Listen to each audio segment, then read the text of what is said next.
पाकिस्तान को दुनिया का टूरिज्म सेंटर बनाना है।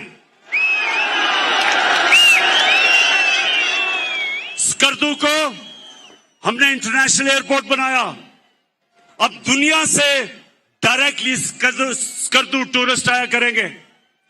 स्कर्दू को इंशाल्लाह उसके इर्द गिर्द जो इलाके हैं, मैंने ऑस्ट्रियन से बात की है, ऑस्ट्रिया में सबसे ज्यादा स्कीइंग होती है। स्कर्दू को इंशाल्लाह पाकिस्तान का स्कीइंग कैपिटल बनाएंगे और आप देखेंगे कि किस तरह बाहर से पैसा आता है। हमारे मुल्क में जिस तरह की खूबसूरती है, किसी ने सोचा ही नहीं टूरिज्म को डेवलप करने का। मैं आपको साबित करता हूं कि अगर ये, मुझे अफसोस है कि कोरोना की वजह से हम आगे नहीं बढ़ सके, क्योंकि सारी दुनिया में टूरिज्म खत्म हो गई, लेकिन इंशाअल्लाह जैसे कोरोना खत्म हुई, मैं अब आपको इस मुल्क में टूरिज्म उठा के दिखाऊंगा, मुल्क में पैसा ला के दिखाऊंगा और सबसे ज्यादा अपने नौजवानों के लिए रोजगार पैदा करूंगा।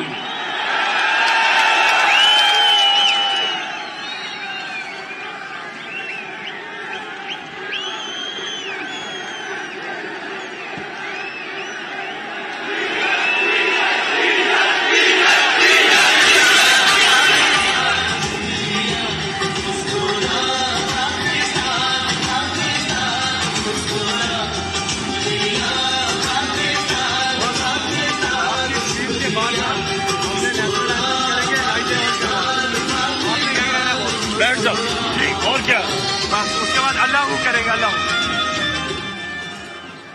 अच्छा मेरे पाकिस्तानियों, मैंने जिस असल वजह से आपको यहां बुलाया था, अब मैं उस बातों पे आने लगा हूं। लेकिन नौजवान आप सामने खड़े हैं, ये आपने बड़ी खामोशी से सुनना है। ये मैं सीरियस बात करने लगा हूं। मैं अपने मुल्क के मुस्तकबिल की बात करने लगा हूं। मैं जो ये साजिश हुई है और ये जो हो रही है, इसके ऊपर बात करने लगा हूं। तो मैं चाहता हूं कि बड़ा सीरियसली आप मेरी बात सुनेंगे। मैं सबसे पहले आपको ये बता दूं, नौजवानों आप खुशकिस्मत हो, आपके तो माँ बाप भी एक आजाद मुल्क में पैदा हुए थे। मेरे माँ बाप एक गुलाम हिंदुस्तान में पैदा हुए थे और मैं पहला हम जनरेशन थी जो एक आजाद पाकिस्तान में पैदा हुए थे। मेरे माँ बाप ने